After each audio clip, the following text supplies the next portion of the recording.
Welcome to Spooky History. In today's episode, we're investigating the vanishing lighthouse men of Eilean Mor.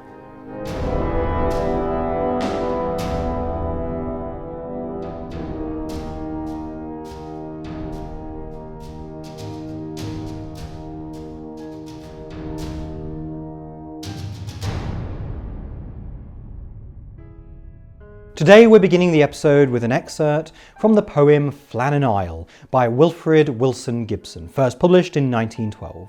Though three men dwell on Flannan Isle to keep the lamp alight, as we steered under the lee we caught no glimmer through the night.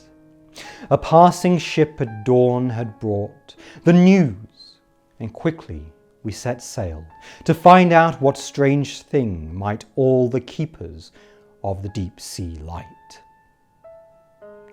We hunted high, we hunted low, and soon ransacked the empty house. Then o'er the land to and fro we ranged, to listen and to look in every cranny, cleft or nook that might have hid a bird or mouse. But though we searched from shore to shore, we found no sign in any place, and soon again stood face to face before the gaping door, and stole into the room once more as frightened children steal. Aye, though we hunted high and low, and hunted everywhere, of the three men's fate we found no trace, of any kind in any place, but a door ajar and an untouched meal and an overtoppled chair. And as we listened in the gloom of that forsaken living room, O chill clutch at our breath, we thought how ill chance came to all who kept the Flannan light, and how the rock had been the death of many a likely lad. How 6 had come to a sudden end, and 3 had gone stark mad, and one, whom we'd all known as friend, had leapt from the lantern one still night, and fallen dead by the lighthouse wall. And long we thought on the 3 we sought, and of what might yet befall. Like curs a glance has brought to heel, we listened, flinching there, and looked on the untouched meal, and the overtoppled chair. We seemed to stand for an endless while, though still no word was said. 3 men alive on Flannan Isle, who thought on 3 men dead. Gibson's poem describes from the first-hand perspective the experience of the relief party who discovered that all 3 Flannan Isle lighthouse keepers had disappeared without explanation in 1900.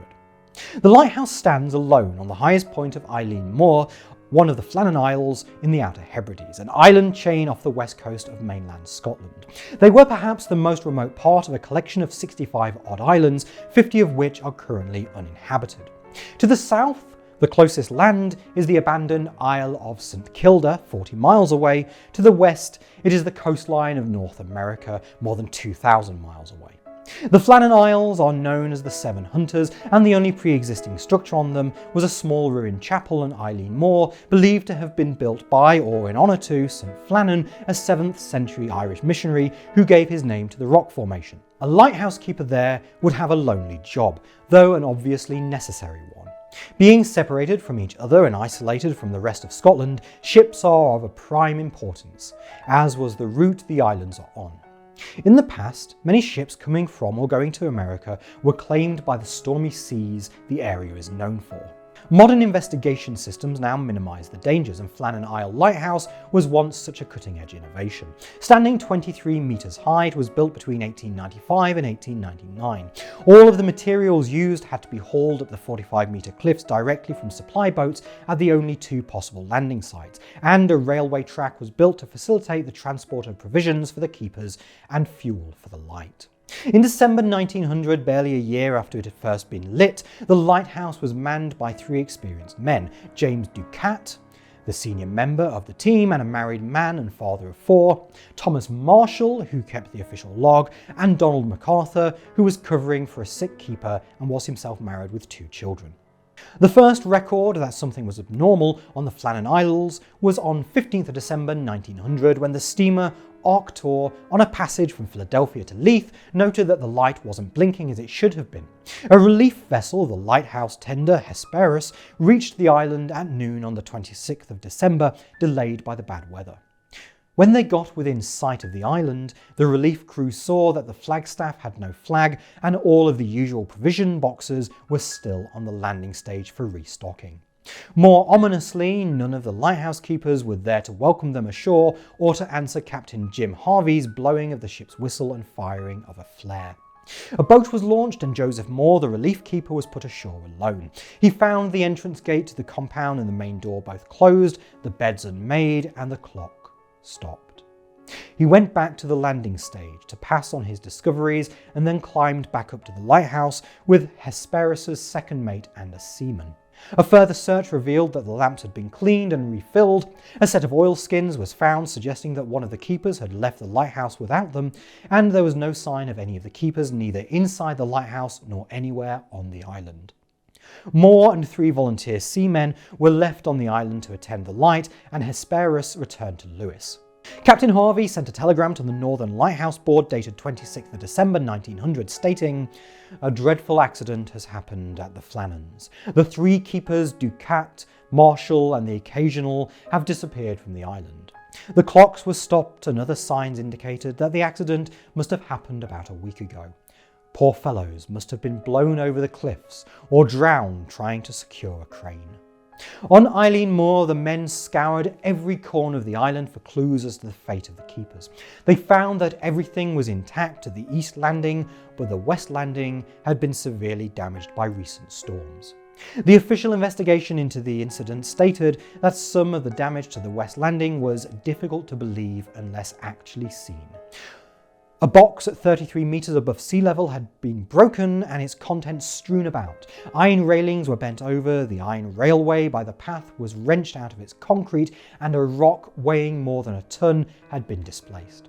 On top of the cliff, at more than 60 metres above sea level, turf had been ripped away as far as 10 metres from the cliff edge.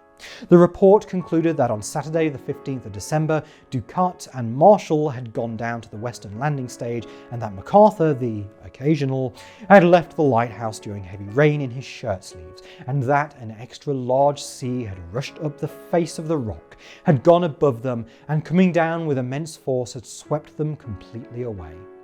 This explanation did not please everyone.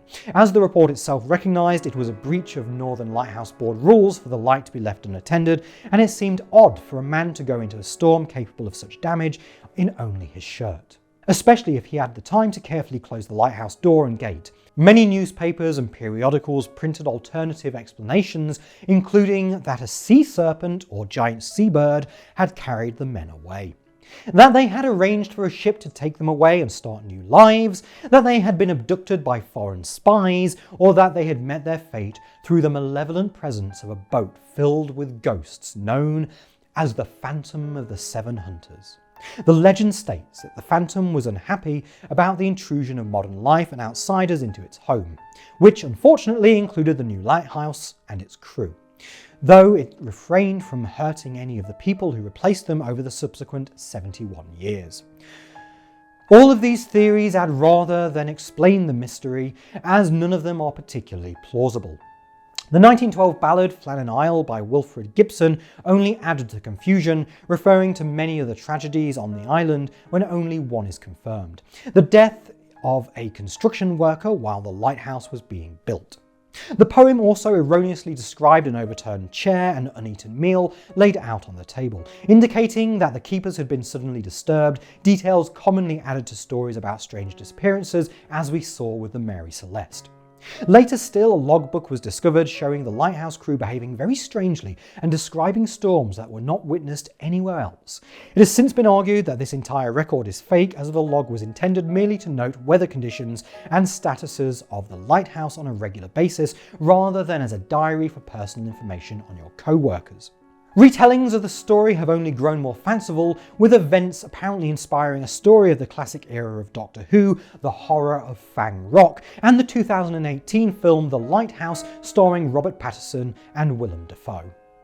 Fiction must have its way, as sadly the truth gives us nothing but mystery and silence. Personally, it seems unlikely to me that the men chose to disappear from the island, or that they were visited there by another human, as the place was so remote and had nothing to recommend itself. We will probably never know how these three men truly met their fate, and their bodies were never found. We hope you enjoyed that episode of Spooky History. Don't forget to subscribe and hit the bell icon to be notified of new videos, and also check out the link in the description for the full Gibson poem. You can support us with donations at paypal.me/noisyghostent and find us on most social media. Thanks for watching, and please do have nightmares. Goodbye. He went back to the landing stage to pass on his discoveries and then climbed back up to the lighthouse with Hesperus's second mate and a seaman. Seaman.